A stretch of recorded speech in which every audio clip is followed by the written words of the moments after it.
Salam, hər vaxtınız xeyir olsun. Fonetika ilə bağlı müəyyən qeydlərə gəlin baxaq. Əgər sözün ortasında yanaşı gələn iki kar samit varsa, ikincisi daha çox, yəni çox vaxt cingizləşəcək. Məsələn, yazaq ki, təşkil sözü. Təşkil sözündə iki dənə kar samit yanaşı gəlib. Tələffüzümüzdə təşkil sözündə ikinci kar samit cingitləşmiş olacaq. Məsələn, məxfi yazacağıq. Tələffüzdə məxfi tələffüz etmiş olacaq. Amma bu hər zaman keçərli deyil. Yəni burada istisna sözlər də var ki, daha çox bu şəkilçiləri yadımıza saxlayırıq. Məsələn, kar, keş, bir də paz şəkilçisi. Buradakı bunlarda kar samitlər yanaşı gələndə orada olduğu kimi də qalacaq. Çünki kar, keş, paz bunlar bizə söz kimi, yəni mənbə dildə söz kimidir. Bizə şəkilçi kimi gəliblər. Sənətkar sözünün tələffüzü elə sənətkar kimi də tələffüz ediləcək. Yəni orada kg əvəzlənməsi bu sözlərdə olmaz. Pb əvəzlənməsi olmaz. Yəni biz bunu aşpaz yazıb elə aşpaz da tələffüz edəcək. Yəni yazışı da p-dır, tələffüzü də b-dır. Məsələn, bunun kimi, yəni bu nümunələrə şpris sözünü də aid edə bilərik. Şpris sözü iki dənə kar samit yanaşı gəlsə də elə olduğu kimi də tələffüz ediləcək. Şpris yazacağıq, şpris də deyəcəyik. Sonra digər qaydamız, əgər sözdə n samitindən sonra b və m samitləri gələrsə, tələffüzdə həmin n samiti m kimi tələffüz ediləcək. Məsələn, yazaq ki, anbar tələffüz edəcəyi ambar kimi. Və yaxud yazaq sönməz tələffüz edəcəyi sönməz formasında. Bu sözlərə diqqət edək. Əyinbaş sözündə n-dan sonra b gəlib, burada canbaşla sözündə n-dan sonra b gəlib. Yəni bu hissədə n-m əvəzlənməsi olmayacaq. Can başla burada dəyişmə olacaq. Buradakı n olduğu kimi qalacaq. Amma məsələn 15 yazsaq, 15 sözündə n-dan sonra b gəlib deyə oradakı 10 kimi tələffüz ediləcək. 11 sözündə. Yeni qaydaya görə EHT ilə başlayan bütün sözlərdə t-d əvəzlənməsi olacaq. Məsələn, ehtiyatla yazıb, ehtiyatla tələffüz edəcəyik. Ehtiyatla. Bu şəkildə tələffüz etmiş olur. V samitinin f kimi tələffüzünə rast gələ bilərik. Avtobus, avtoqraf. Bu sözlərdə v, f kimi tələffüz ediləcək. Və yaxud f sözündə əf, v. Belə yazacaq.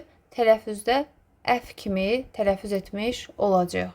Sonra əgər ç samitindən sonra bu samitlərdən hər hansısa biri işlənərsə, o zaman ç samiti ş samiti kimi tələffüz edilmiş olacaq. Məsələn, saçlı sözünün tələffüzü saçdı kimi tələffüz ediləcək. Saçdı formasında deyiləcək. Məsələn, heç nə yazacağıq.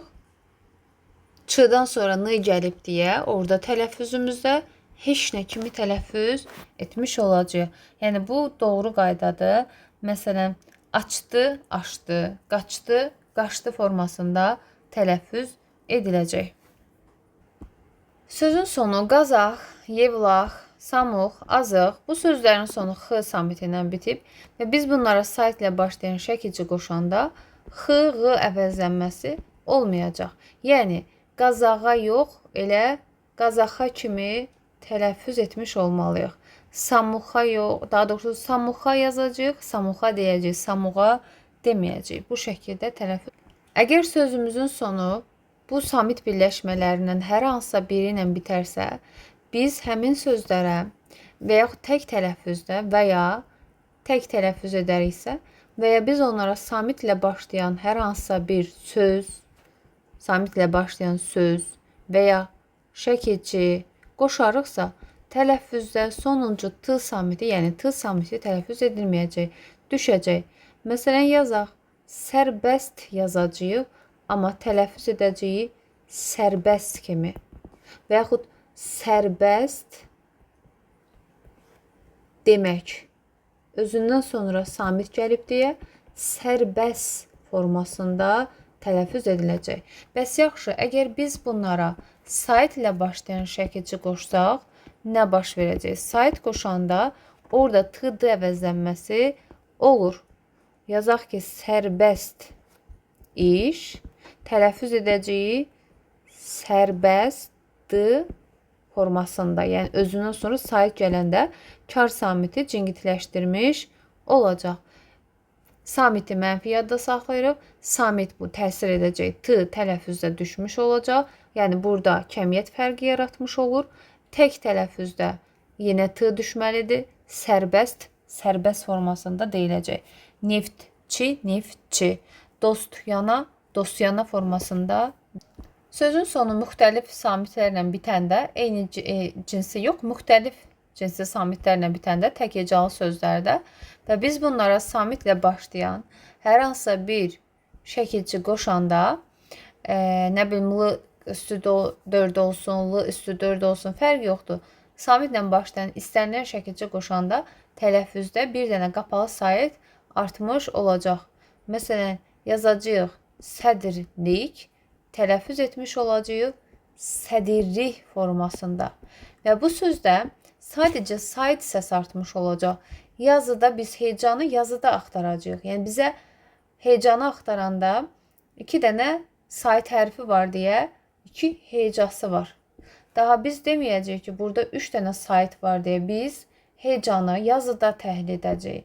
Tələffüzdə biz sait səslərlə baxacağıq. Səslərin sayına baxacağıq. 3 sait səsi var, amma 2 sait hərfi olduğuna görə 2 hecası olmuş olacaq. Balaca bir qaydanı da yadınıza salaq. Əgər n-lı yanaşı gəlibsə, tələffüzdə n-nı kimi tələffüz edilir? Məsələn, yazırıq canlı, tələffüz edirik canlı formasında. R-lı yanaşı gəlibsə, tələffüzdə r-rı kimi tələffüz edilir. Yazırıq qarlı, tələffüz etmiş olacağıq qarlı formasında. La üstü 2 istər qoşma, istər bağlayıcı, istər zəft düzəldən şəkilçi olsun. Nan, nən kimi tələffüz ediləcək. Feil düzəldən leksik şəkilçi kimi olanda o cür tələffüz edilməyəcək. Məsələn, başla, başlamaq, yəni başlamaqdan söhbət gedir. Amma məsələn, desək ki, hünərlə yazsaq, hünərlə yazacağıq, hünərlə formasında tələffüz etmiş olacaq. O şəkildə.